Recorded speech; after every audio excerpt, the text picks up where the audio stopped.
સુરતમાં ગેરકાયદે ધમધમતા કોલ સેન્ટરનો પર્દાફાશ થયો છે, જેમાં કોલ સેન્ટર પરથી 10થી વધુને ડિટેઇન કરાયા છે. નોકરી આપવાની લાલચે રજીસ્ટ્રેશન કરાવતા હતા તથા રજીસ્ટ્રેશન કરાવ્યા બાદ ફીની માંગણી કરતા હતા. લર્ન એન્ડ અર્ન નામના કોલ સેન્ટર દ્વારા છેતરપિંડી થઈ રહી હતી, જેમાં 7,000થી 50,000ની ફી પેટે ઉઘરાણી કરતા હતા. વિસુ વિસ્તારની 4 પોઈન્ટમાં કોલ સેન્ટર ચાલતું હતું, જેમાં સુરત સાયબર ક્રાઇમની ટીમે રેડ કરી હતી. શહેરમાં બેરોજગારોને છેતરી નાખવામાં આવ્યા છે, જેમાં ગેરકાયદેસર ધમધમતા મોટા કોલ સેન્ટર પર રેડ કરવામાં આવી છે, જેમાં કોલ સેન્ટર પરથી 10થી વધુ લોકોને ડિટેઇન કરાયા છે. તેમાં નોકરી આપવાની લાલચે રજીસ્ટર કરાવતા હતા. રજીસ્ટ્રેશન કરાવ્યા બાદ ફીની માંગણી કરતા હતા, જેમાં લર્ન એન્ડ અર્ન નામનું કોલ સેન્ટર દ્વારા છેતરપિંડી કરવામાં આવતી હતી.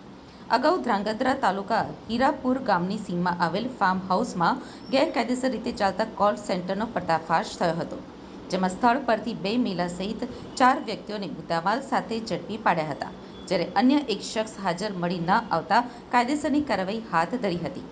ધ્રાંગધ્રા તાલુકાના હીરાપુર ગામની સીમમાં સર્વે નંબર 30માં આવેલ કુબેર ફાર્મ હાઉસમાં અમદાવાદના અમુક શખ્સો દ્વારા ગેરકાયદેસર રીતે કોલ સેન્ટર ચલાવી વિદેશી નાગરિકોનો સંપર્ક કરી તેમની પાસેથી અમેરિકન ડોલર તેમજ ડિજિટલ કરન્સીના બદલામાં વર્ચ્યુઅલ રીતે રોકડ રકમ મેળવી છેતરપિંડી કરતા હોવાની બાતમીના આધારે ધ્રાંગધ્રા તાલુકા પોલીસે રેડ કરી હતી, જેમાં સમગ્ર કોલ સેન્ટરનો પર્દાફાશ થયો હતો.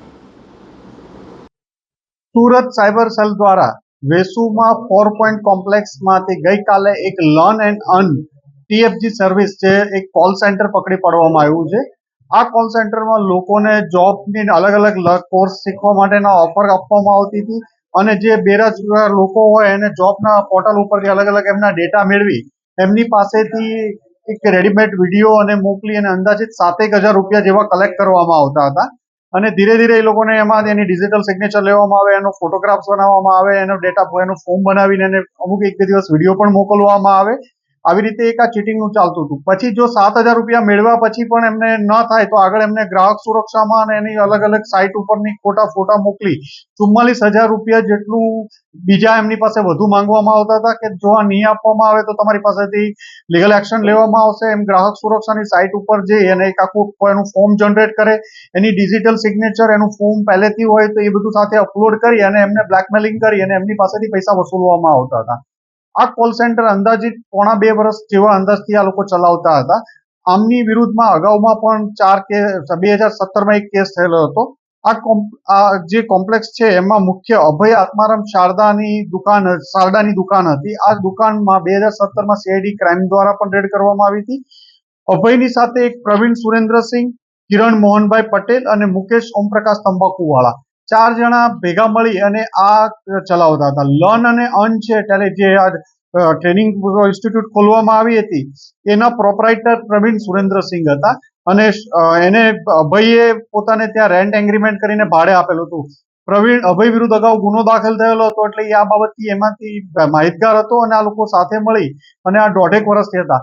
આમાં અંદાજે 50 છોકરાઓ છોકરીઓ બેસાડી અને એમની પાસેથી કામ લેવામાં આવતું હતું. જેમાં 30થી 35 છોકરાઓ કે 40 છોકરાઓ છે એમને બેઝિક જે ક્લાસની એમને એવું છે રેગ્યુલર ટ્રેનિંગ ચાલે છે કે આ પ્રોફાઇલ ઉપર કામ ચાલે છે એ જોબ પોર્ટલ ઉપરની એમની પાસેથી ડેટા કલેક્ટ કરીને કામ લેતા હતા. બાકીના 10થી 12 જણા છે એ આ એક્સટોર્શનનું કામ અલગ ચેમ્બર રાખીને કરતા હતા. એમના બેંક એકાઉન્ટ ડિટેલ મળી આવી છે. એમાં અંદાજે 54 થી 59 જેટલા ફોન સીઝ કરવામાં આવ્યા છે અને એમના ઘણા બધા કોમ્પ્યુટર અને એ બધું પણ સીઝ કરવામાં આમની પાસેથી આવ્યું છે.